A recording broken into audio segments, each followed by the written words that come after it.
E aí, time, beleza? Vamos continuar nossas aulas de genética. Hoje a gente vai falar a respeito dos sistemas de determinação sexual, certo?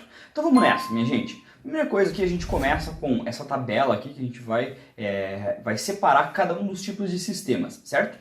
Então vamos lá. Primeira coisa, quando a gente pensa que no sistema o que a gente mais comenta, né, é o sistema XY, certo? Primeiro sistema. No sistema XY de determinação sexual, todos os machos, eles são com o genótipo XY, eles têm os cromossomos X e o cromossomo Y, ok? E as fêmeas são XX, beleza, minha gente? Então, em XY, homem XY e mulher XX, certo? Mas, basicamente, esse é um sistema que acontece principalmente com os mamíferos, certo, minha gente? Com mamíferos. Próximo sistema ZW. No sistema ZW, nós temos aí que é um sistema em que os cromossomos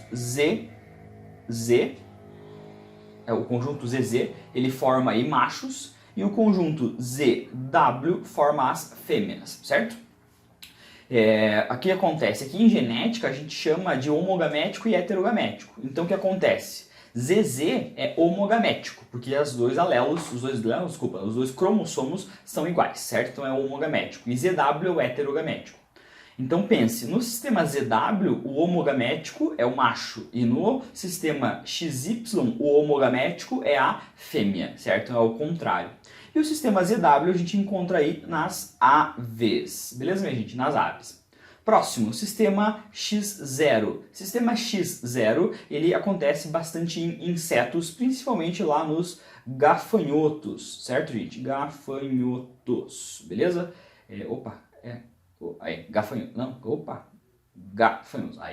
Gafanhotos, certo, minha gente? Gafanhotos, grilos, esperanças, toda essa galera aí desse grupo, certo? Nesse caso aqui, indivíduos que são machos, eles são X0, tá, gente? A gente simboliza como 0, não é que tem dois cromossomos, nesse caso é um só, beleza? Só que tem que simbolizar com o 0. E todas as fêmeas são XX, beleza? Então, para ser fêmea, 2x, para ser macho, 1x apenas, ok? Temos também o sistema haplodiplonte. No sistema haplodiplonte, como o próprio nome já diz, ele vai oscilar entre haploide e diploide. É o que acontece com abelhas, vespas, formigas, certo? Vamos colocar aqui as abelhas. Lá nas abelhas, por exemplo, o macho é o zangão, tá? O zangão, ele é uma espécie que ele é N, que ele é haploide, certo? Ele é originado através de um processo que se chama partenogênese, no qual um óvulo de uma rainha que não é fecundado, ele dá origem diretamente ao zangão, ok? E quando acontece do zangão procriar com a rainha, né, vai gerar um zigoto 2N, aí nós teremos obrigatoriamente uma fêmea, certo? Então todas as fêmeas são 2N, todos os machos são N, tá? Só um paralelo, zangão não é aquela linguiça preta que você vê voando no jardim. Não é isso, certo, gente? Estamos falando aqui de uma abelha que é macho, certo? Simples assim, ela não tem grandes modificações morfológicas, ok? E com relação à temperatura, a gente encontra também um pouco de determinação sexual, lá no grupo dos répteis principalmente. Então o que acontece? A gente encontra indivíduos aí, por exemplo, os quelônios.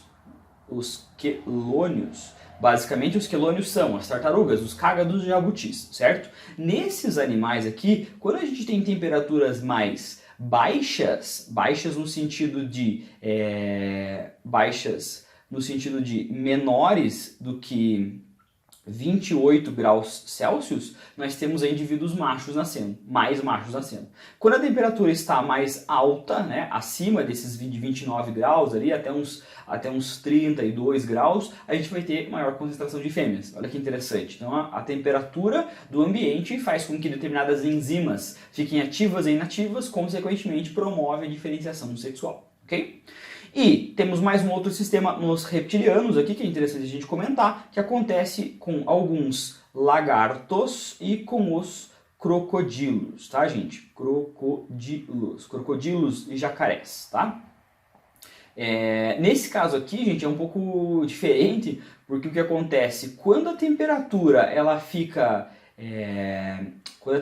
fica intermediária, Ó, intermediária, próximo aí uns 26 graus Celsius, acontece nascer machos. Porém, quando a gente tiver temperaturas extremas, né, dos dois sentidos, tanto muito abaixo dos 26 quanto muito acima dos 26, nós temos aí o nascimento de fêmeas. Olha que loucura, né? Então nós temos aí vários tipos de determinação sexual aí que podem acontecer nos animais. Ok? Beleza?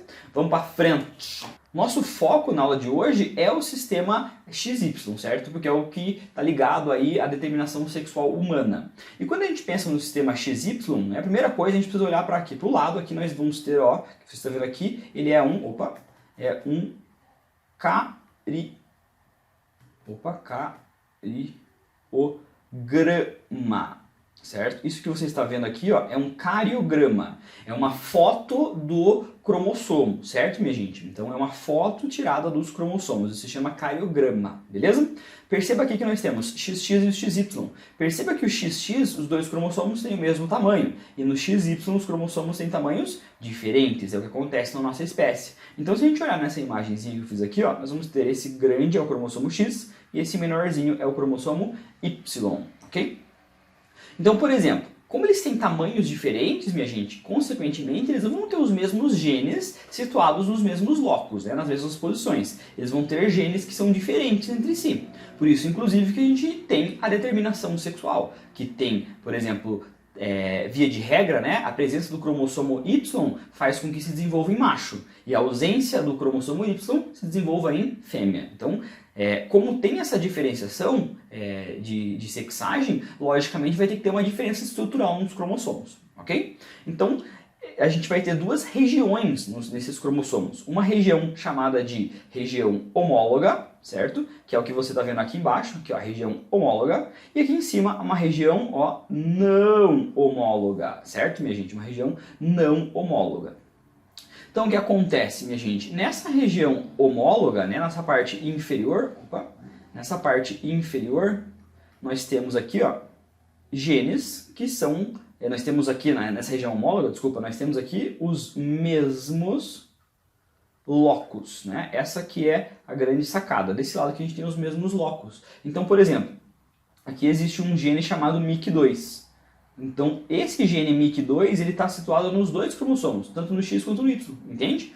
E como eles estão na região homóloga, a gente vai chamar esses genes de genes, deixa eu mudar aqui só um pouquinho, genes não ligados ao sexo. Genes não ligados ao sexo, certo, minha gente? Eles não são ligados ao sexo, beleza? Então, tanto o MIC1 quanto o MIC2 não são ligados ao sexo. Ó, vou colocar para cá. Eles são genes que não são ligados ao sexo. Eles vão estar na região homóloga, ok? Agora, para essa região superior aqui que você está vendo, nesta região superior nós vamos ter vários outros genes. Então, por exemplo, aqui no Y nós temos um gene bem importante aqui chamado de SRY. É o que eu estava falando um pouco mais cedo. O gene SRY ele é o que faz a determinação para produzir os testículos. Então, tendo o testículo, vai ter a diferenciação masculina, certo? Então, só está presente no Y, só está em um dos lados. Então, a gente fala que é um gene que é ligado ao sexo, certo?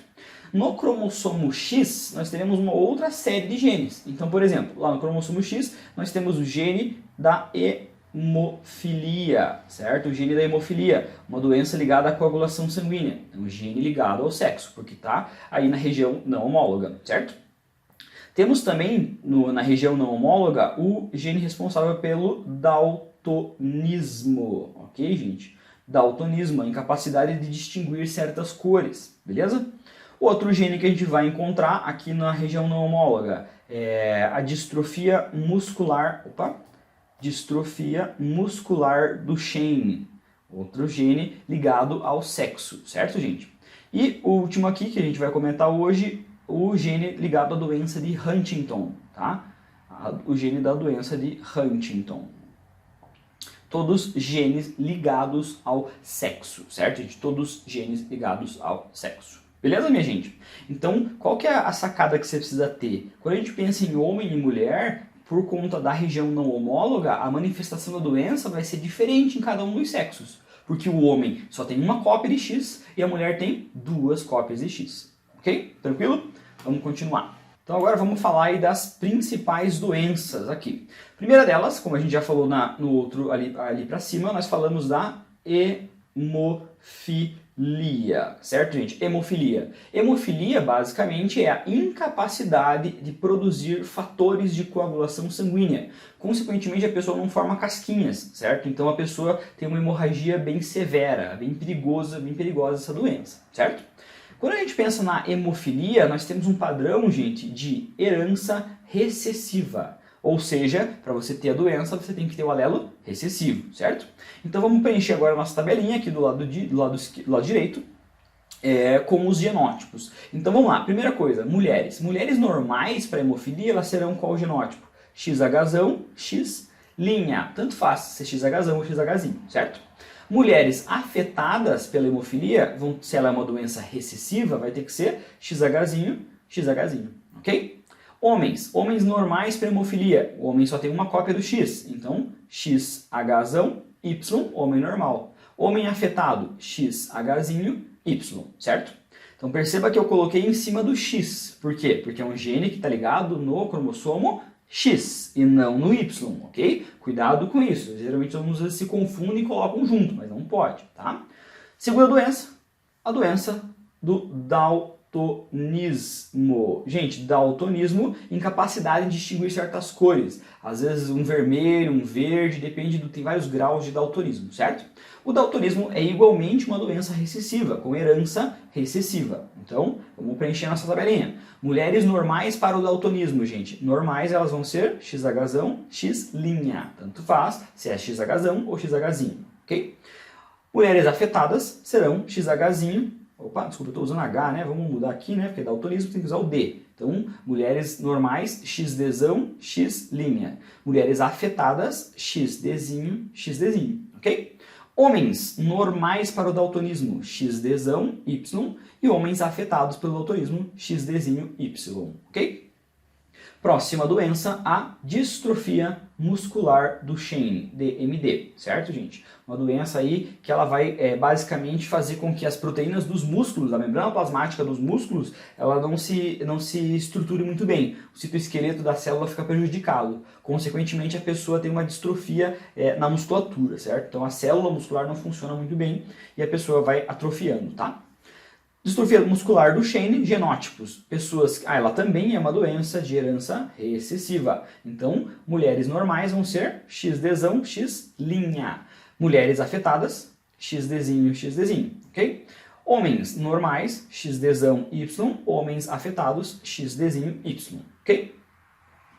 Última, doença de Huntington. Na doença de Huntington, nós temos aqui uma doença que ela é uma doença extremamente séria, tá, gente? E ela faz uma lesão neurológica muito grave. Inclusive, a pessoa acaba falecendo por conta dessa doença, entende? Ela chega na idade reprodutiva, mas ela acaba falecendo, porque a doença é muito agressiva, ok? Só que essa é uma doença, gente, que ela é de herança dominante. Então é o contrário das demais, ok? Então cuidado com isso agora. Vamos lá, Huntington. Uma mulher normal para o Huntington, qual que tem que ser o genótipo dela? XHzinho, XHzinho. Uma mulher afetada por Huntington, XHzão, XHzão, X', certo, gente? Homens normais para Huntington, XHzinho, Y. Homem afetado em Huntington, XHzão, Y.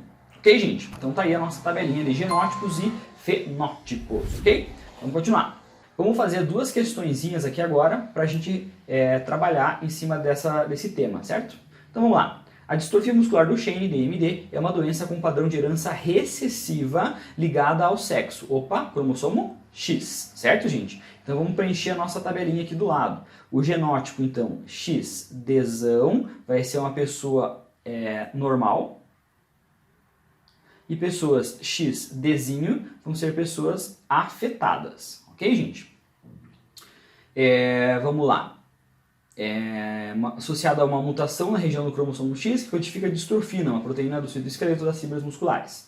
Um casal que não apresenta doença e cuja mulher é filha de pai que apresenta doença, descobre que terá um filho. Peraí, vamos fazer a árvore genealógica dessa família. A gente sempre ajuda muito fazer a árvore genealógica, tá? Vamos fazer ela aqui, ó. Tá aqui o casal, tá? E o casal que não apresenta doença. Se eles não apresentam a doença, a mulher, qual que é o genótipo dela, minha gente? Ele não apresenta, ela tem que ser como? XDzão, X alguma coisa. O homem também não apresenta, então ele é XDzão, Y, ok? Só que falou aqui, ó, que a mulher, ela é filha de pai que apresenta doença. Se o pai dela apresenta, o pai dela é XDzinho Y, ok, gente? O que o pai, sendo XDzinho Y, vai passar para sua filha, minha gente? Vamos mudar aqui a cor só. XDzinho Y, né? O pai, sendo XDzinho Y, para todas as suas filhas mulheres, ele vai mandar o quê? Vai mandar o Dzinho, né? Então o genótipo da mulher é XDzão, XDzinho. Beleza, minha gente? Agora que a gente já tem os dois aqui, né? Vamos estabelecer o cruzamento mendeliano, certo? Vamos lá. Primeiro com o primeiro. XDzão, XDzão. Primeiro com o segundo. XDzão, Y. Segundo com o primeiro. XDzão, XDzinho. Segundo com o segundo. XDzinho, Y. Beleza? Então tá aqui as 4 opções de filho, né? O que ele quer? Vamos lá, volta no enunciado e veja o que o cara quer. Ele quer a probabilidade para nascer um filho com DMD, um filho afetado, certo, gente? Opções de filho do casal aqui, gente, olha só. Esse aqui, XDzão, XDzão, é normal. XDzão, Y, normal. XDzão e XDzinho, normal. E XDzão, Y, opa, desculpa, XDzinho, Y, nós temos aqui um filho que é afetado, certo, gente? Se é afetado, nós temos apenas uma chance em quantas possíveis aqui? 4, certo, gente? Então, probabilidade para nascer afetado é 1/4, que é a mesma coisa que 25%, certo, gente? 25%. Então tá aqui, assinalamos a letra B, ok? Próxima, vamos fazer mais uma aqui. Então vamos lá, minha gente. Mackenzie 2017. Um homem daltônico e não polidáctilo, filho de pai e mãe polidáctilos, casa-se com uma mulher polidáctila, divisão normal, cujo pai era daltônico. Opa, muita informação. Vamos por partes. Com relação ao daltonismo, gente, XDzão, pessoas são normais, XDzinho, as pessoas são afetadas, ok, gente? Então, isso aqui é o que a gente já sabe. Vamos só colocar isso aqui para cima. Aí, agora vamos para o seguinte. Polidactilia. O que é polidactilia? Não sei, professor, o que é polidactilia. Poli é muitos, dáctilos é dedos. Então, quando a pessoa tem mais de 5 dedos na mão, certo? Ou no pé, tanto faz. Isso é uma polidactilia, ok? Não sei a herança, professor. Não sei como é que é a herança da polidactilia. O que você vai precisar fazer, minha gente? Você vai precisar testar hipóteses. Então, o que você vai fazer? Você vai pegar e construir uma árvore genealógica. Então, por exemplo, olha só. Árvore genealógica da família, na qual os pais são afetados, né? Foi isso que foi anunciado. Ó, vamos lá, ó, cadê? Uma mulher, opa, filho de pai, ó, um homem daltônico não polidáctilo, filho de pai e mãe polidáctilo. Os pais deles são afetados, ele é normal. O que você precisa fazer? Testar hipóteses. Então vamos lá. Hipótese 1, gente, é uma doença de herança recessiva. Ela sendo recessiva, os pais são recessivos, eles são afetados. Azinho, azinho, azinho, azinho. E o filho é normal, ele tem que ser azão linha. Peraí, isso explica, gente? Tem como nascer um filho azão linha a partir dos pais que são homozigotos recessivos, que são azinho, azinho? Não, não explica. Então isso está errado. Não tem como ser uma doença recessiva. A doença tem que ser como dominante. Peraí, mas vamos testar. Vamos fazer a árvore genealógica aqui da família. Mãe afetada, pai afetado. H2, herança dominante. Sendo herança dominante, genótipo da mãe, azão linha, genótipo do pai, azão linha, genótipo do filho, azinho, azinho.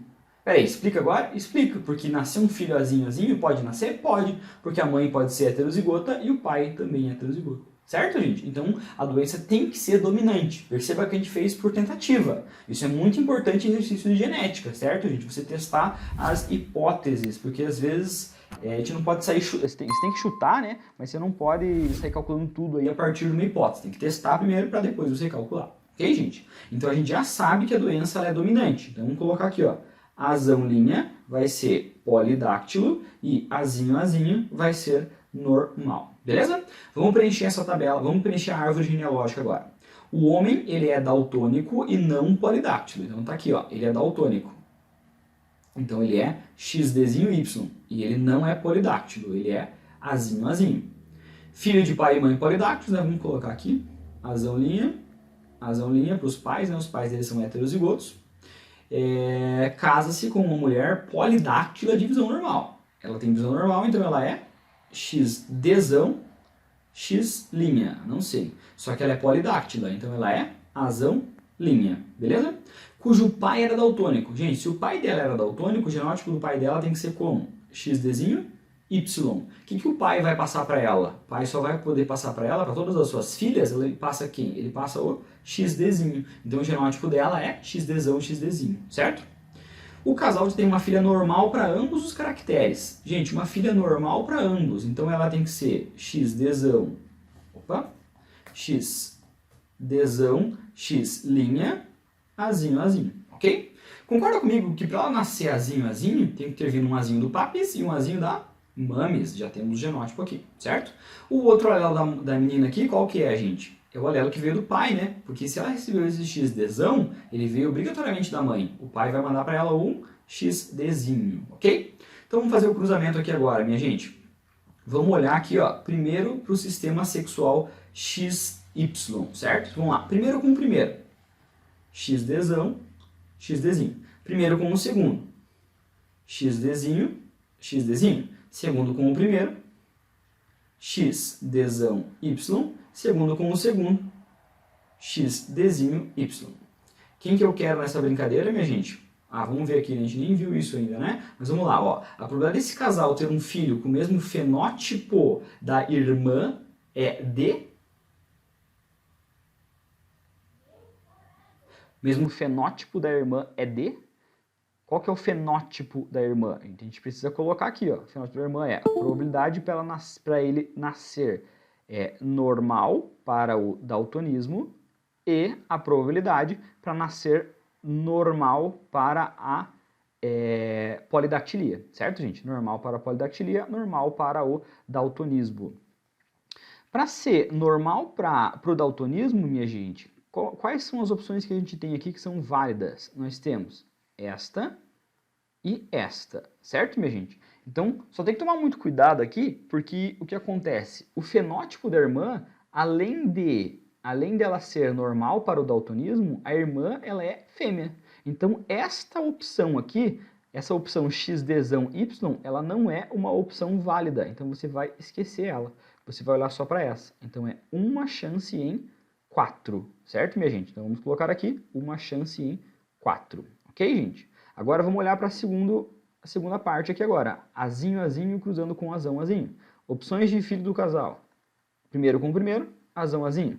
Primeiro com o segundo, azinho, azinho. Segundo com o primeiro, azão, azinho. Segundo com o segundo, azinho, azinho. Quem que eu quero, minha gente, é quem é normal. Esse é normal, esse é normal. 2 chances em 4, que simplificado vai dar meio. Ok, minha gente? Vai dar meio. Regra do E e do OU. No E multiplica e no OU soma. Meio vezes 1/4 vai dar 1/8. 1/8 de chance para nascer um outro filho com o mesmo fenótipo da irmã. Ok, minha gente? Então, letra A. Ok, minha gente? Então é isso. Chega por hoje. Digam tchau!